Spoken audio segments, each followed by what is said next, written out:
ఎట్టకేలకు భారతీయ జనతా పార్టీకి ఒక మంచి నేషనల్ ప్రెసిడెంట్ రాబోతున్నారు. ఆయన ఎవరు అనేటువంటి విషయం చాలా పాడ్కాస్ట్లో మీరు చూస్తుంటారు. శివరాజ్ సింగ్ చౌహాన్ తప్పనిసరిగా ఆయనకి ఉపరాష్ట్రపతి ఎన్నికల తర్వాత పట్టం కట్టబోతున్నది జాతీయ పార్టీ.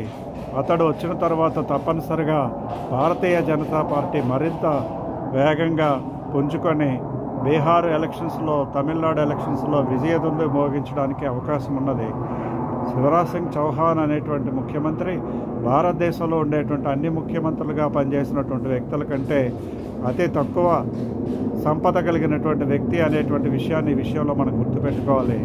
సంపన్నమైనటువంటి ముఖ్యమంత్రుల ఆంధ్రప్రదేశ్ ముఖ్యమంత్రి తను ముఖ్యమంత్రి కాకముందు ఉండేటువంటి ఆస్తులు, ఇప్పుడు ప్రస్తుతం ఉండేటువంటి ఆస్తులు కనుక చూసినట్లయితే మనకు చంద్రబాబు నాయుడు గురించి మీరు అర్థం చేసుకోవచ్చు.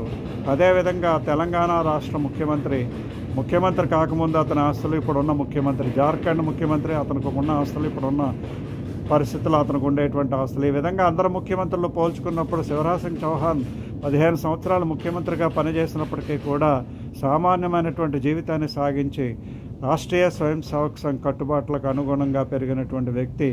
అటువంటి వాళ్ళు పార్టీని కనుక నాయకత్వం వహించినట్లయితే తప్పనిసరిగా భారతీయ జనతా పార్టీలో సామాన్య కార్యకర్తలకు మంచి పీట దొరుకుతుందని, రానున్న రోజుల్లో కార్యకర్తలకే సముచిత స్థానం కల్పించేటువంటి ప్రయత్నం జరుగుతుందని ఆశిద్దారు.